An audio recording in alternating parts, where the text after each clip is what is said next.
सड़कों पर कूड़ा, ट्रैफिक का शोर, टूटे हुए नियम, ये सब तो हम रोज ही देखते हैं ना। और पहला ख्याल दिमाग में क्या आता है? यार, यहाँ के लोगों में सिविक सेंस ही नहीं है। पर क्या बात सिर्फ इतनी सी है? आज हम इस समस्या की उन जड़ों तक जाएंगे जिनके बारे में अक्सर कोई बात नहीं करता। और यकीन मानिए, इसके बाद इस पूरी समस्या को देखने का नजरिया ही बदल जाएगा। अब जरा इस तस्वीर को देखिए।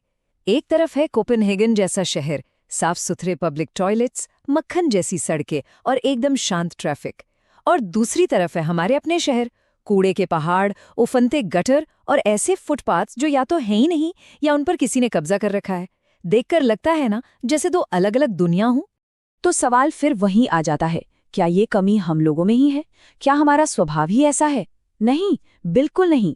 असली वजह इससे कहीं ज्यादा गहरी और उलझी हुई है। चलिए, इस पहेली की एक एक परत को खोलना शुरू करते हैं। इस समस्या की पहली और शायद सबसे असहज जड़ है हमारे समाज में सदियों से जमी हुई जाति व्यवस्था। ये एक ऐसी अदृश्य दीवार की तरह है जिसने हमारी सोच और आदतों को पीढ़ी दर पीढ़ी एक खास शक्ल दी है। इस लाइन पर जरा गौर कीजिए। कूड़ा हम फैलाते हैं पर उन्हें कूड़े वाला कहते हैं। देखिए, इस एक लाइन में ही कितनी बड़ी बात छिपी है।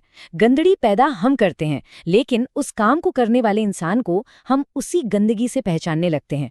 और बस यहीं से हमारे और हमारे ही फैलाए हुए कूड़े के बीच एक दिमागी दूरी बन जाती है। इसी चीज को कहते हैं कास्ट बेस्ड डिसएसोसिएशन, यानी जाति पर आधारित एक तरह का अलगाव। हमारे दिमाग में ये बात इतनी गहराई से बैठा दी गई है कि साफ सफाई हम सबकी जिम्मेदारी नहीं है, बल्कि ये किसी और का, एक खास समुदाय का काम है। और जैसे ही ये किसी और का काम बन जाता है, हम अपने आसपास की गंदगी को देखकर भी अनदेखा करने लगते हैं। और ये बिल्कुल मत सोचिए कि ये सब कोई पुरानी बातें हैं। ये मानसिकता आज भी हमारे बीच जिंदा है।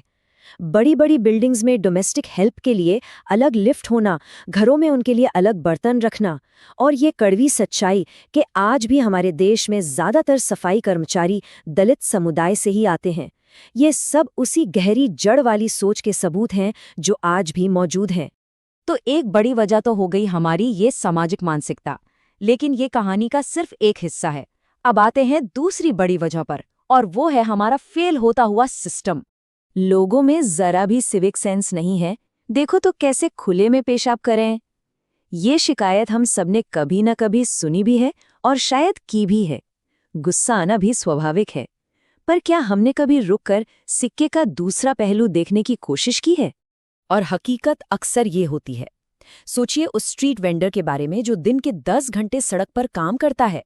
अगर उसके आसपास मीलों तक एक भी साफ और चालू पब्लिक टॉयलेट मौजूद ही ना हो, तो वो बेचारा क्या करेगा? कई बार सिस्टम की नाकामी ही लोगों को नियम तोड़ने पर मजबूर कर देती है। और ये कहानी सिर्फ टॉयलेट की नहीं है। हमें चलने के लिए फुटपाथ नहीं मिलते, ट्रैफिक के लिए लेन मार्किंग नहीं मिलती, कचरा फेंकने के लिए डस्टबिन नहीं मिलते।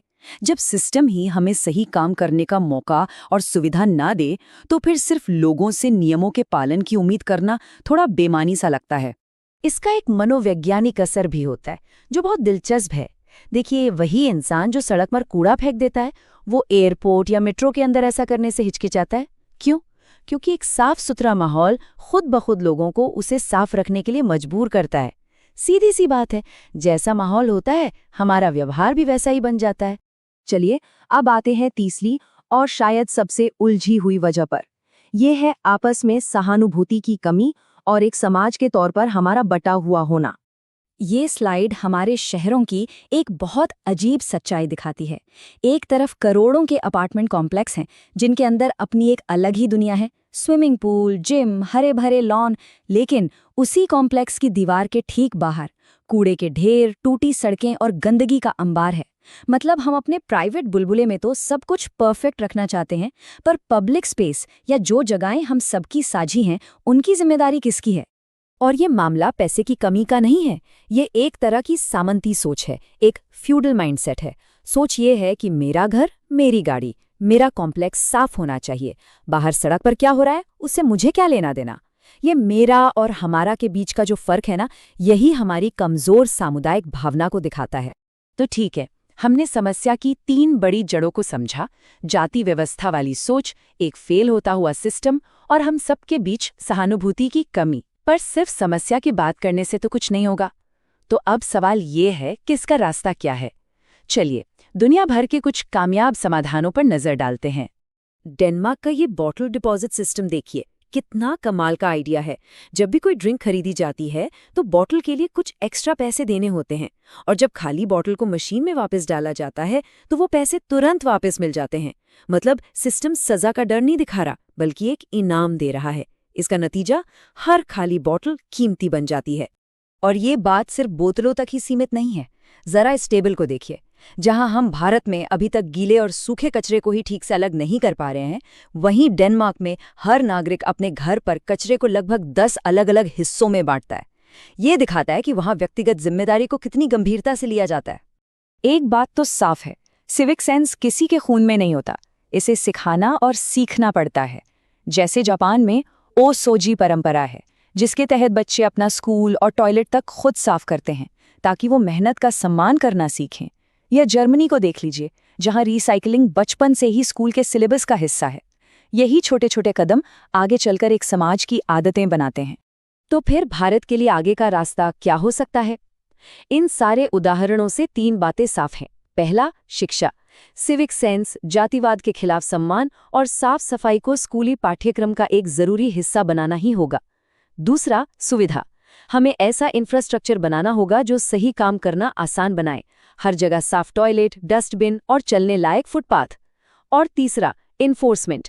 एक ऐसा सिस्टम जहां नियम तोड़ने पर पकड़े जाने का डर हो, भले ही जुर्माना छोटा ही क्यों ना हो। और आखिर में ये एक सवाल हम सबके लिए है। एक साफ देश सिर्फ सरकार की ड्यूटी नहीं है, ये हम नागरिकों की एक मजबूत मांग होनी चाहिए। एक दूसरे पे उंगली उठाने की बजाय क्या हम सब मिलकर एक बेहतर सिस्टम, बेहतर सुविधाओं और बेहतर नियमों की मांग कर रहे हैं? इस सवाल का जवाब हम सबको अपने अंदर ही खोजना होगा।